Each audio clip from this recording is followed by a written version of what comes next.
Diz assim a palavra do Senhor: Paulo, apóstolo de Jesus Cristo, pela vontade de Deus, e o irmão Timóteo, aos santos e irmãos fiéis em Cristo que estão em Colossos, graça a vós e paz da parte de Deus, nosso Pai, e do Senhor Jesus Cristo. Graças damos a Deus, Pai de nosso Senhor Jesus Cristo, orando sempre por vós, porquanto ouvimos da vossa fé em Cristo Jesus e do amor que tendes para com todos os santos, por causa da esperança que vos está reservada nos céus, da qual já antes ouvistes pela palavra da verdade do Evangelho, que já chegou a vós, como também está em todo o mundo, e já vai frutificando, como também entre vós, desde o dia em que ouvistes e conhecestes a graça de Deus em verdade, como aprendestes de Epáfras, nosso amado conservo, que para vós é um fiel ministro de Cristo, o qual nos declarou também o vosso amor no Espírito. Por essa razão, nós também, desde o dia em que o ouvimos, não cessamos de orar por vós e de pedir que sejais cheios do conhecimento da sua vontade, em toda a sabedoria e inteligência espiritual, para que possais andar dignamente diante do Senhor, agradando-lhe em tudo, frutificando em toda boa obra e crescendo no conhecimento de Deus, corroborados em toda a fortaleza, segundo a força da sua glória, em toda a paciência e longanimidade com gozo, dando graças ao Pai que nos fez idôneos para participar da herança dos santos na luz. No versículo 10, Paulo usa uma palavra, eu não sei se duas palavras podem ser consideradas uma frase, mas ele usa o termo inteligência espiritual, pelo menos nessa versão que eu li e que lhes foi projetada, inteligência espiritual. E desde que eu li esse texto, quando eu me deparei com essa palavra, é claro que mesmo antes de ter ouvido o termo inteligência emocional, eu já conhecia esse texto, mas depois a gente começa a ouvir esse termo, inteligência emocional, e eu me deparei com esse termo aqui, eu fiquei pensando, meu Deus, o mundo é sombra, não é, do que é espiritual, ou seja, as coisas humanas, naturais, são realmente sombra daquilo que é espiritual. Hoje em dia, para qualquer pessoa se dar bem numa empresa, né, num trabalho aí, ele tem que ter desenvolvido, ou pelo menos procurar desenvolver a sua inteligência emocional. Eu não vou falar sobre inteligência emocional, mas que é basicamente reconhecer as suas emoções, saber os seus pontos fracos, saber quando está perto de chutar o balde, como dizem por aí, e a pessoa então ter o fruto do Espírito, para nós que somos crentes, né, que é o domínio próprio, a gente saber, falou, opa, é hora de me calar, é hora de fechar a boca, e também reconhecer, além dos nossos sentimentos e das nossas emoções, a inteligência emocional nos faz reconhecer no outro, no olhar, na fala, nos gestos, quando a pessoa está bem, quando a pessoa não está, né? Quem é casado sabe e conhece tanto o cônjuge que tem hora que a gente quer falar uma coisa, mas olha no semblante e fala, não, vou falar depois eu falo, vai ser melhor, vai dar mais certo. Isso é inteligência emocional. A inteligência espiritual equivale, e Paulo descreve isso na igreja de Colossos como sendo o fato de eles não se preocuparem apenas consigo mesmos, mas eles estarem preocupados com aqueles à sua volta. E olha, enquanto eu estava orando aqui, o Espírito Santo trouxe no meu coração uma certa tristeza, pelo fato de que nós temos um cenário tão propício para que a igreja aprenda tantas lições, mas parece que a igreja já acostumou com isso que nós estamos vivendo, e enfim, estão perdendo tanta oportunidade. É um tempo da gente aprender muito sobre fé, e é um tempo para a gente aprender muito sobre amor.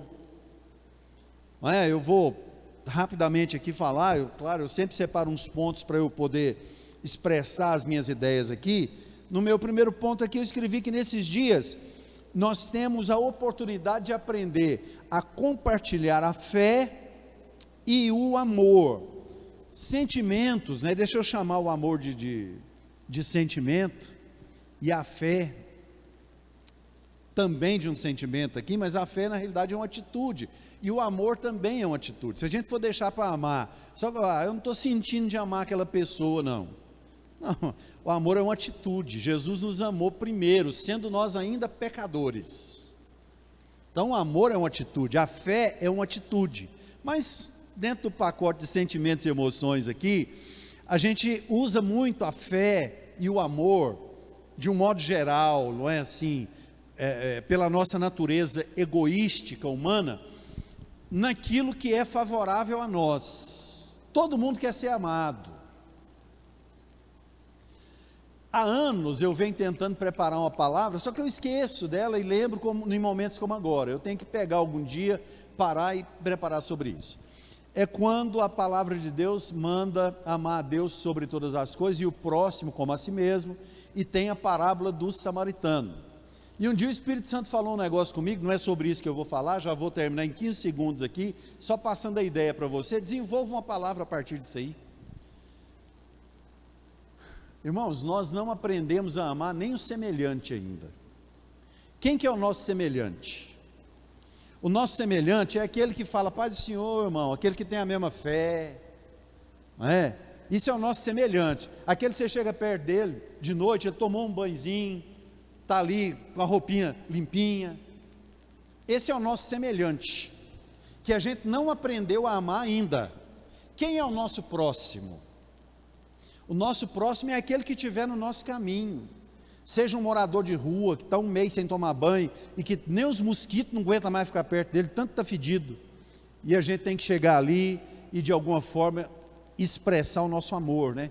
Um vídeo viralizou aí de um rapaz que estava passando de bicicleta, e tinha um senhor, o sol muito quente, um velho morador de rua, descalço, lá na calçada. O rapaz chegou para ele e falou, amor, o senhor está aí, o senhor não tem um sapato não? Ele falou, não tem não, estou sentado aqui, para ver se a calçada esfria um pouco, porque eu não estou aguentando andar aí. Aí o rapaz falou, que número o senhor calça? Aí eu calço tanto. Falei, é o meu número. E tirou o sapato, deu para ele, não, pode calçar aí, montou na bicicletinha e foi embora trabalhar descalço. Isso é amar o próximo. Mas a gente ainda tem que fazer a lição para aprender a amar o semelhante. Encerrei o assunto aqui sobre isso, né? Mas a gente precisa então aprender a compartilhar tanto o amor quanto a fé. E esse momento que nós estamos vivendo é um momento propício. E de fato nós temos exercido esse amor ao próximo, ou esse amor ao semelhante. Quando a gente fala o amor ao próximo também, porque a gente vê alguém que a gente não conhece passando a dificuldade, e a gente se condói, a gente ora, a gente intercede. A gente tem aprendido algumas coisas. Eu já pequei tanto na minha vida, que às vezes alguém fala, pastor, quando o senhor for orar, ora por fulano, aí você não anota o nome, na hora que vai orar você não lembra, falou, oh, senhor me perdoa, não lembro o nome daquela pessoa, mas o senhor sabe, abençoa aquela, quando a gente lembra, porque às vezes a gente fala, vou orar e não lembra. Hoje eu estou em algum lugar, a gente recebe um WhatsApp, ou alguém falou assim, ó, pastor, ora por fulano, ou a pastora Liliane falou, ó, fulano passou um WhatsApp para mim aqui, está pedindo oração pelo fulano que está no hospital. Como é que é o nome? Ah, o nome é tal. Aí eu já, naquela hora, se eu estiver vendo algum programa de TV, fazendo alguma coisa no computador, lendo alguma coisa, ouvindo alguma música, eu paro naquele momento, faço uma oração exatamente naquele momento, com compaixão no meu coração, pedindo para Deus dar vitória, pedindo para Deus curar, pedindo para Deus restaurar. Porque esse negócio, eu vou orar, e a gente não ora depois, que mentira é essa, né, que a gente conta? Mas a gente tem aprendido. Por quê? Porque é um tempo de urgência. Hoje alguém pede oração, fala, fulano está na UTI, a gente não sabe se ele vai viver mais 2 horas, mais 3 horas, ou se ele vai ser restaurado. Então a gente ora para aquele que pode reverter a situação, e a gente ora na hora. E a gente precisa então aprender a compartilhar a nossa fé, compartilhar o nosso amor.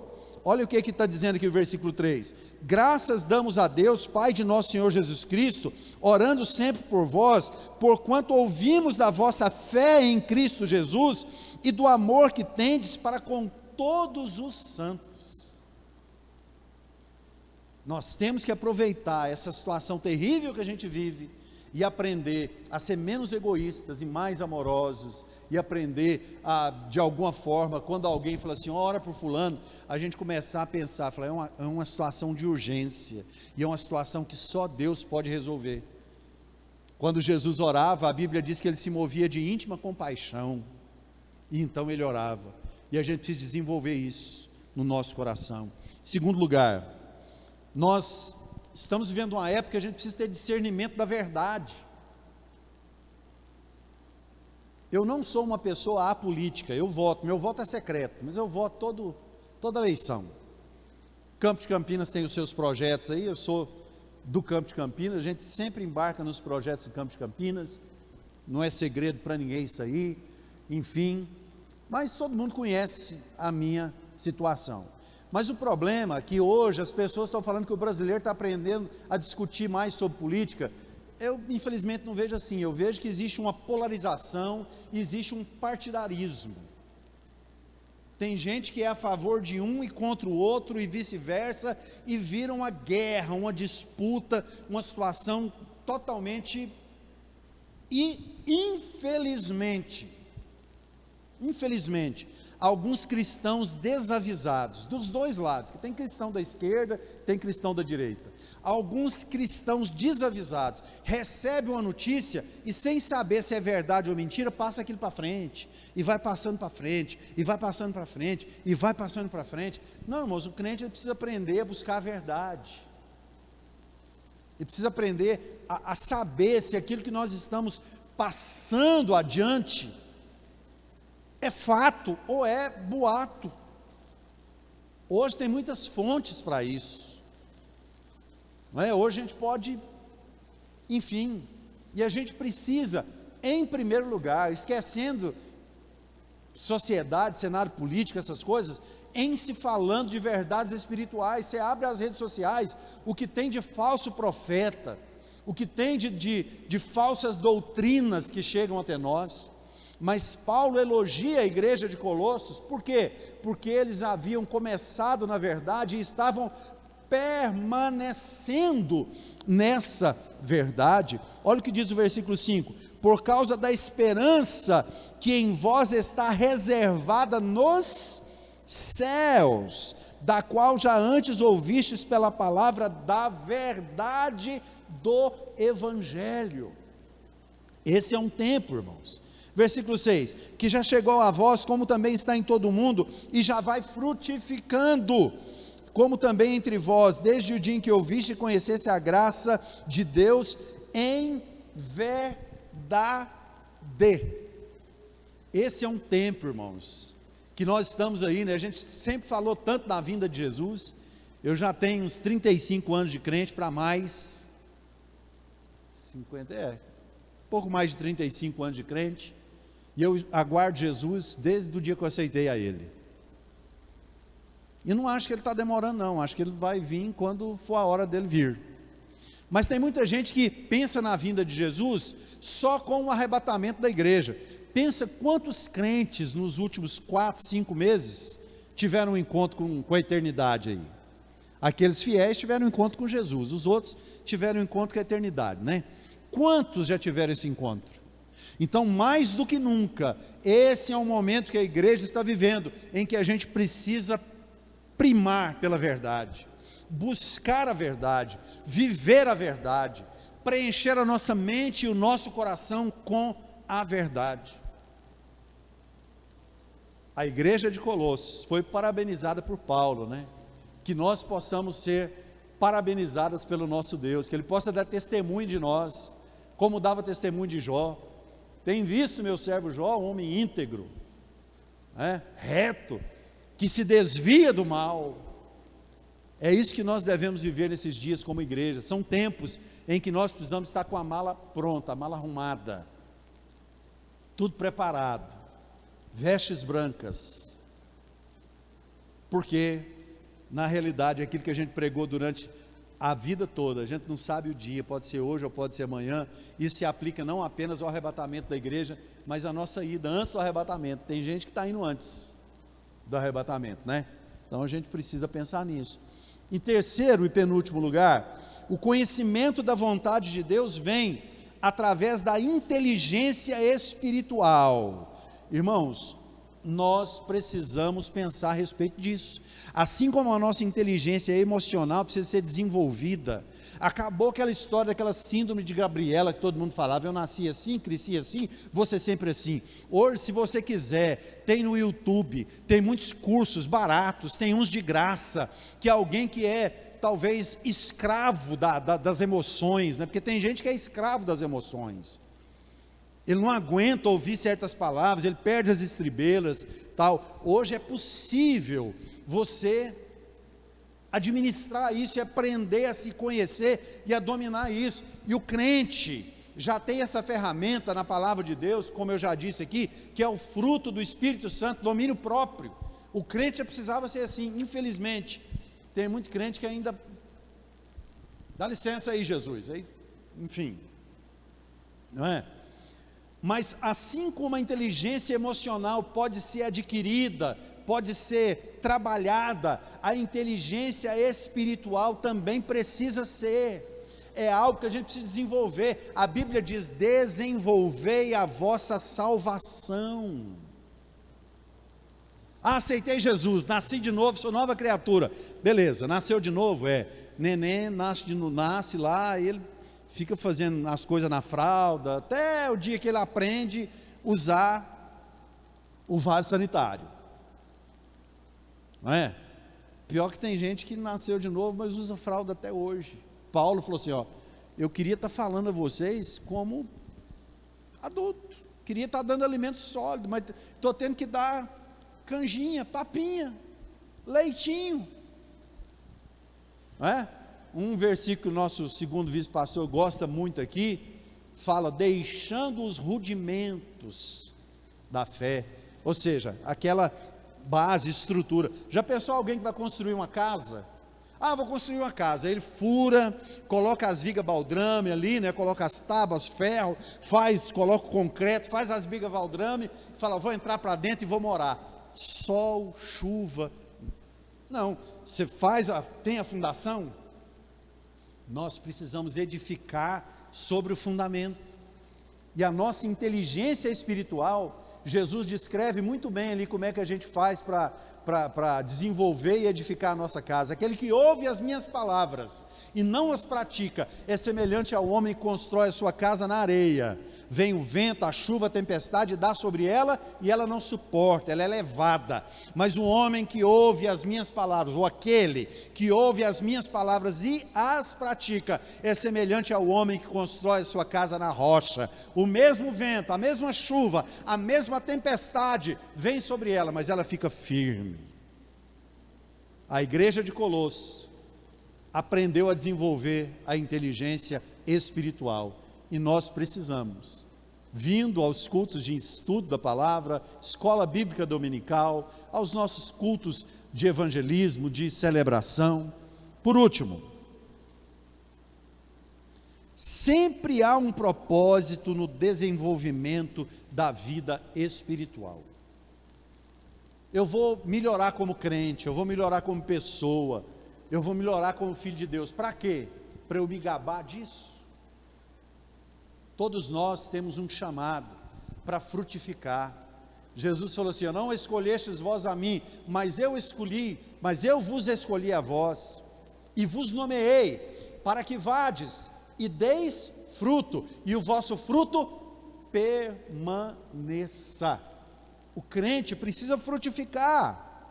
Olha o que Paulo diz aqui no versículo 10: para que possais andar dignamente diante do Senhor, agradando-lhe em tudo, frutificando em toda boa obra e crescendo no conhecimento de Deus. A gente cresce no conhecimento de Deus, não é para arrotar conhecimento. A gente cresce no conhecimento de Deus, é para fazer discípulo, é para frutificar. Versículo 11: corroborados em toda a fortaleza, segundo a força da sua glória, em toda a paciência e longanimidade, com gozo, dando graças ao Pai que nos fez idôneos para participar da herança dos santos na luz. Essa palavra idoneidade, ela é livre para algumas interpretações, mas eu queria usar aqui, em algumas definições, mas eu queria usar aqui a palavra idôneo como maturidade, ou idoneidade como maturidade. É aquilo que Deus falou para Abraão: Abraão, anda na minha presença e ser perfeito.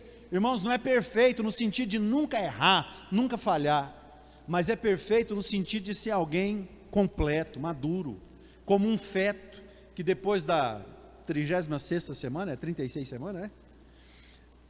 Eu não lembro aqui, mas que quando chega o momento, o feto, o médico, não é, o obstetra, fala assim: ó, está maduro, podemos tirar, ou seja, está tudo formadinho, não é? O aparelho digestivo, os rins, pulmões, está tudo formadinho, ele pode então vir ao mundo. Então, quando Deus fala para Abraão: anda na minha presença e ser perfeito, Deus está dizendo: seja alguém maduro, seja alguém completo, alguém que olha, tem certa palavra que ouve, fala: não compensa responder isso. Tem coisas que você escuta, que a gente faz de bobo, faz que não entendeu, até doeu, até machucou, mas a gente faz de bobo e deixa passar, e tá bom. É melhor ser passado por bobo, não é? Por tolo, do que às vezes você, de alguma forma, se igualar, se nivelar a alguém que quer se levantar contra a sua vida. Isso é idoneidade, isso é você ser igreja, isso é alguém pegar e falar: não tem jeito, eu já tentei fazer aquela pessoa de todo jeito sair do sério, mas ela é crente mesmo. Alguém dá testemunho de nós, fala: não, ele fala que é crente, é mesmo, porque eu já fiz de tudo para aquela pessoa sair do sério, mas ela fica firme, ela sempre tem uma palavra temperada com sal. E isso serve para quê? É honra para nós? Alguém fala assim: realmente essa pessoa serve a Deus, e ela glorifica o nome do Senhor. Que nós possamos, irmãos, desenvolver a nossa inteligência espiritual, e também é emocional, mas como pastor, né, como psicólogo, a gente trabalha lá a inteligência emocional, mas como pastor, que a gente possa desenvolver a nossa inteligência espiritual. Amém? Que Deus nos abençoe.